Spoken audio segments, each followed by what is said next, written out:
Well, hey everybody, welcome to our podcast episode 000, something like that. I don't know. Yeah, that's officially it. It's on the call sheet. The podcast about the podcast, or the episode about the episodes. That's right. Or it's The like a little bit Seinfeld of podcasts. It's it's about nothing. a little but bit it's- meta.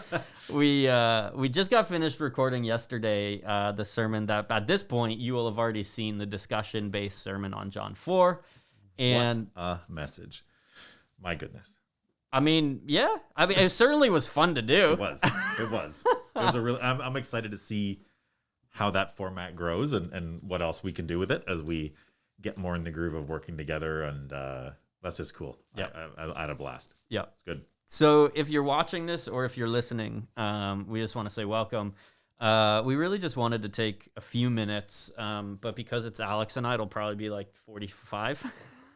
But a few minutes to talk about like what we hope for this this platform, or this method, right? Why are we doing this in addition to in addition to what happens on Sunday, and what we hope we get out of it, and what we hope you get out of it as well. So I hope you'll put up with us for however long this one is. That's right. Enough to give you a hook to go, maybe when there's content, I'll come back. Yeah. Maybe they actually have something to say when there's something to say. But I mean, we were just talking off camera, right, about the fact that like this, it's not a chance for us to preach again. It's not a chance for me or one of us just to ramble on and get more words in. Like, we want to model The cutting room floor stuff. Yeah, This is the stuff I wanted to say on Sunday, but didn't. So let me give you another message. Let me give you all the other messages that didn't go into that message, just so you know how much we know. No, like It'll it's be the stories that our wife said, don't tell that story. It'll be the things that we went, maybe that's not quite appropriate for Sunday, but Wednesday, it's entirely appropriate for it. No, game on. that's it. We want to model a conversation about faith, because that's one thing that I've actually picked up from your language in at Family Church, and as we've been starting to use the Big God Project stuff in our own services, like worship services. Yeah. Is like the idea of fostering meaningful conversations about faith with family. And Yeah. so I would actually love for you to Yeah. unpack that a little bit, since Yeah. it's going to be our hope for this conversation and for your conversations as well. I think it's funny. It's something that we all do quite naturally in relation to a lot of other things in our lives. But when it comes to our faith, we sometimes get cold feet. I know most parents, caregivers, family have zero difficulty talking to their kids about stuff that they have zero training in, or or anything but a passion, and that's okay, because when we're talking about what we want to pass on to our kids, in most of those instances, it is passion. We want them to pick up our love of a sports team and why everybody else that isn't that sports team stinks, or our love of cooking, or whatever it is that your kids have invariably latched onto that you love shamelessly, and applying that same passion, that same freedom, that same creating of space to do those things, which we do, to our faith. And sometimes that's something that's been modeled for us in the homes that we've grown up in. Often not. I know, even from my perspective, I was raised in a Christian home, church attending home, and yet this type of stuff was not part of my upbringing, not at all. And so the conversations that usually happened around the table at lunch on Sunday was, what did you learn in Sunday school today? And we would say, I don't know. And that'd be the end of it. Right? Because mom and dad weren't there. And they, the brothers, we had the code of, you don't put a chink in the armor. Don't let mom and dad in, because then we'll have to sit and talk about this stuff. And worst of all, we might have to change the way we behave. So we don't want to do that. And so, the idea behind this is to sort of provide that stepping stone. A lot of the things that are built into the Big God Project are about what happens after Sunday. What helps you have those conversations a little more freely, a little more easily, a little more informed.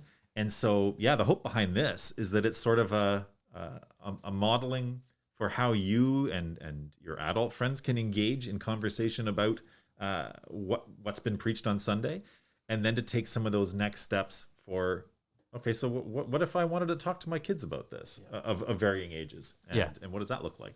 Yeah, I love some of the stuff that we've already picked up on in the Big God Project, and even just so one of like the core values of it is to take the same story home as a family. Yes. Right. And so there will be days in our year ahead where we're preaching on the same text as the Big God Project, and there will be seasons where we're not. So, case in point, we're going to start into Nehemiah. So we're on that note, right, for the next number of weeks. Yeah, totally. But like, even having said that, even though the sermon time for, certainly like for adults and older kids who stay in for that time, or who are watching the sermon, that that passage will be different. We'll still have had the time together moving through the Big God Project content, and you'll still have, we will have, say we, like us as dads, like I think cool. that's a pretty significant piece of who we are. We'll have a common story to take home and discuss. And so it's not, like you say, like it's not just about what did you learn in Sunday school and what did I learn in the sermon, and never the two shall meet. Exactly. But really, how are we moving into the week intentionally with the best opportunity as we know how to give ourselves and others to have those conversations. Right now, anyway. Right? Yeah, totally. I mean, it's what gives us the best chance, the best challenge to step forward on the same foot together as a family, right? As you said, that like, you worded it very well. I'm just going to sit back here and let you carry forward. I think the thing too that I would want to say is, like, it doesn't just have to be nuclear family. No. Like, one of our hopes is, and I would say this, like, we have gone through different phases of our own lives, from being single to getting married, both of us having kids now of varying ages. Like, we're in, our kids anyways are in similar and different stages of life across, the 27 of them, or I don't know how many we all have, but something like that. Yeah. When we get together, it's a big old riot. It's great, but but like what we hope to do as well is that this would be, as much as we say conversation for family, it's also conversation for like your adopted family, your friendships, those meaningful relationships that do carry you through the week. Yeah. And so whether that's like a Bible study or a small group, service groups, like intentional relationships. And we say, hey, get together, whether that's on the phone or by Zoom, in person, as it's safe and as you feel comfortable to do so. But we just want to make it as easy as possible for you to have meaningful conversation, no matter what the next step is, and no matter what your family looks like. Yeah. Because not all families look like mine, not all families look like yours. No, absolutely. And and one of the things that we're excited about too is having this be a tool for our youth, our young people to lean into as they are at that really cool age of questioning more, right? Like, not just taking what we put down. Like, my kids right now, our 10-year-old, she is a logic and explanation girl. If you lay it down for her, it's set, and don't you dare go back on it. But I expect in the years to come, I'm told, this will not be the case, and it will be a lot of, well, I don't think that's, no, I don't want to do that.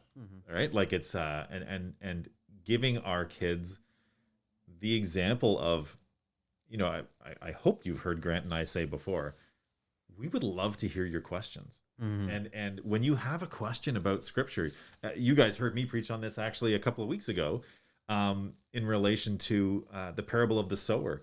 What do you do with the questions that you have? Do you just let them sit, which isn't doing anybody any good, you or the kingdom, or do you engage it? And we hope that this is, again, another one of those lenses, another one of those filters that helps you go, all right, that was Sunday. Here's the next step. Where do we go next from here? And with whoever you are in life with. Yeah. Which is just really cool. Yeah. And let's say more about this too, because I think one of the worst things that we've done as the church, like Big C Church historically, is we have made this assumption, and I'm not sure, I haven't given it enough thought to think through where it kind of entered into our collective consciousness as a church. Yeah. But we kind of wrestle with this idea that, if our kids especially have questions, then, oh my goodness, God forbid they have doubts. Sure. Because doubts are sinful, and doubt, like, that's just going to lead them away from faith. And none of the disciples were like that. Right. So why on earth would our kids be like that? Right. I have a son named Thomas. It's okay. I get it. Yeah.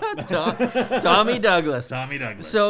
So like, I think that this is what we want to foster, is exactly what you're saying is, as I preach, as you preach, we want then, I think, so just use as I preach a message, to give you full license to say, no, push back, ask questions. Like, let's have a conversation about why I have said what I've said, and why you have heard maybe what you've heard, and think then, therefore, here are the implications for me as a follower of Jesus, for family, for church, all of it. But again, like we started off saying, like, it's just not another chance for me, or even us together, to preach more stuff that we just hope people take and accept and believe, and don't ask questions. We want to say, no, if you have a significant question about one of the things I've said in a sermon, that's what we're going to dive into. Exactly.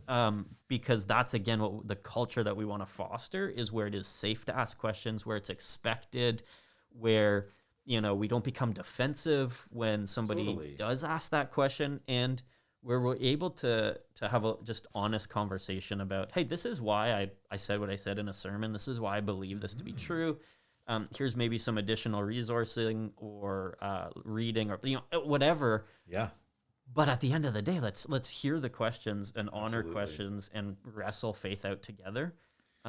Because there's I can't remember how many hours, because math was never my strong suit, but 163 hours in a week or something like that. So there's 162 other hours in the week, as Brady Shearer says. We need to, as the church, really wrestle through how we live out our faith the other 162 hours in the week. And I go, okay, you got me. Yeah. When I first heard that, I'm like, you got me. That's great. Yeah. And the beauty of that is, and why engaging this with others is so important, and even engaging this outside of us, outside of our Sunday morning time, it is that exact moment that you just said, right? That, like, even add it all up. This is a common analogy used in children's ministry, family ministry, is that, you add up the hours of church in a year for the average kid, and it's something like, not even, maybe 80 is the average.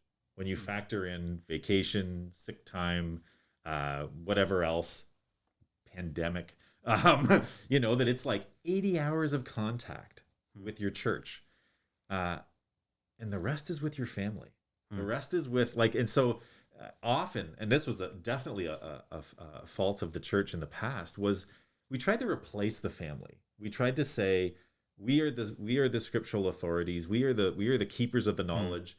And this is all post Reformation, when we were supposed to have done away with that idea of the church being the garters of sacred knowledge. But we've all had those experiences where, someone says, oh, I've got a question for you.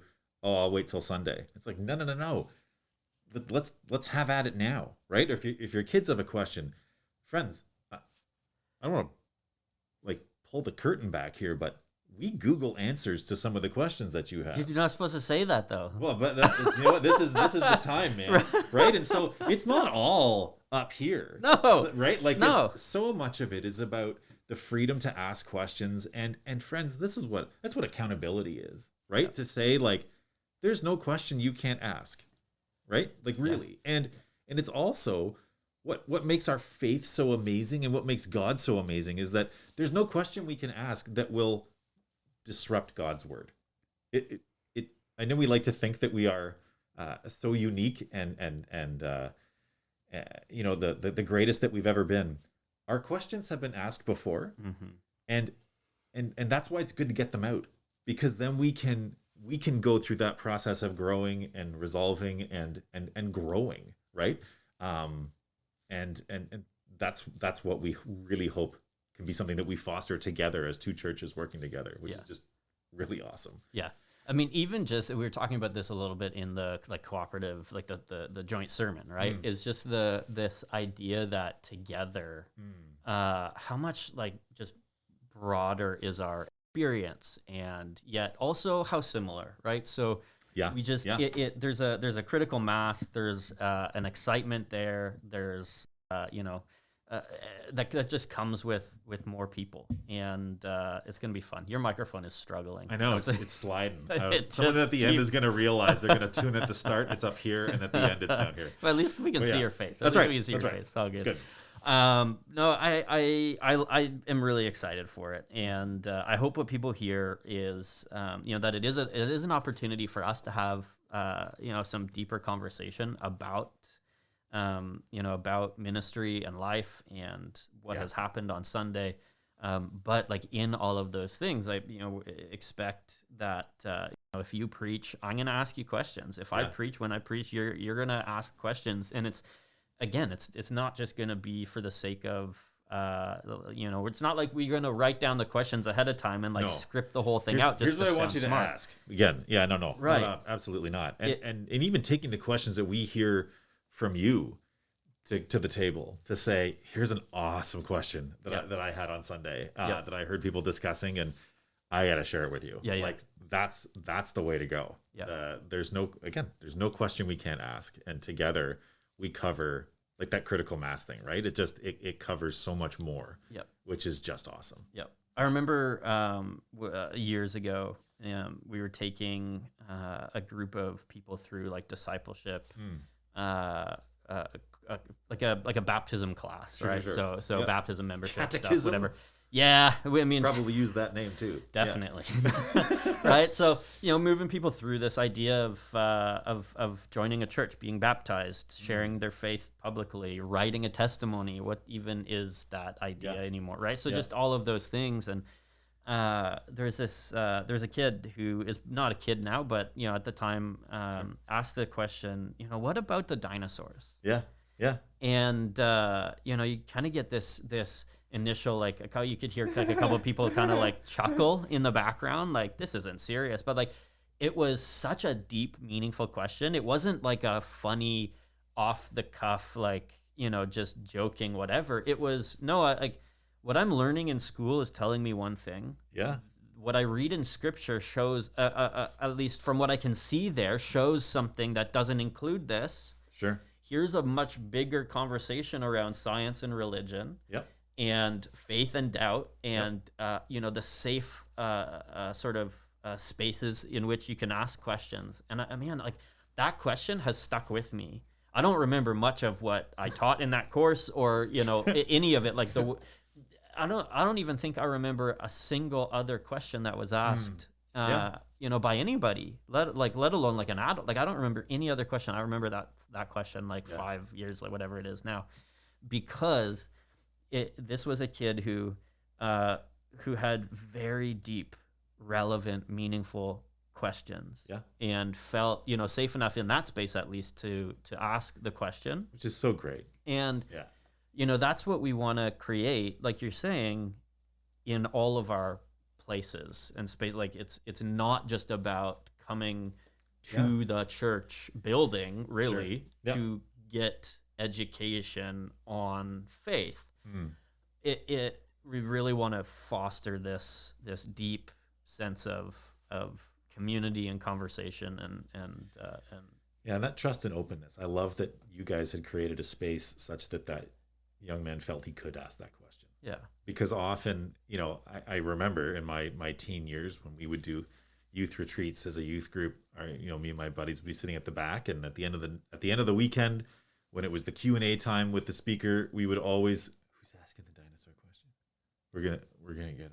And who's asking the dinosaur? Who's asking the dinosaur question? We're gonna which was trip them up. not from a place of wanting to learn. It was about how do we be a little dorks to the teacher, but which, hey, we'll take that too. If that's part of helps you feel comfortable here, bring on the dorky questions. Yeah, bring it on. No, it's absolutely true, and I think what's so cool too is that I said before, some of our questions are not original, but the way in which we all come at Scripture is, and years ago I was serving in the lower city of Hamilton, doing their in the North End, actually, in a rough spot, doing some summer ministry, and we would created a path of stories we wanted to teach the kids over the course of the summer. And one week we were sharing the Christmas story, Christmas in July kind of thing. And this little guy, 7, rough background, and asked, if God loved his son so much, why did he name him after a swear word? Huh. And we were just sort of like, yeah, that's his encounter with the gospel. Yep. And again, what a wonderful space for him to feel like he could ask that question, which I've shared that story in a lot of different places. And often people laugh and think that it's isn't that cute? And then it hits them of like, this is the first time he's heard God or Jesus in the proper context. Yeah. And the context in which God is meant to be, where God created us to experience him, is together, and not in a vacuum, and not just with safe questions about, and so everyone, what were the names of the disciples again that are in this passage? Good. And where were they? Capernaum. Yes, excellent. Well, this has been a good study. This is good. I'm glad we did this. No, we want to get in there and help you engage the gospel where you are. And I'm excited to do this with you. I think it's gonna be fun. I'm smiling under my mask. Yeah. You can tell from our eyes, we're just so filled with joy. So conversation, questions, no questions off limits, and we want to hear your questions. And I do think that that's an important part that you mentioned. That's worth mentioning again. And then finally, just kind of wrestle through the idea of application, right? Of practical next steps as people trying to be faithful followers of Jesus in our city, right? Yep. So we pulled probably from a whole bunch of different communities, but certainly, Hamilton as a big city, Stony Creek and Heritage Green, Waterdown, Burlington, like these are places that we believe God has planted you and placed you, not just simply because you found a house that you liked. No, it's true.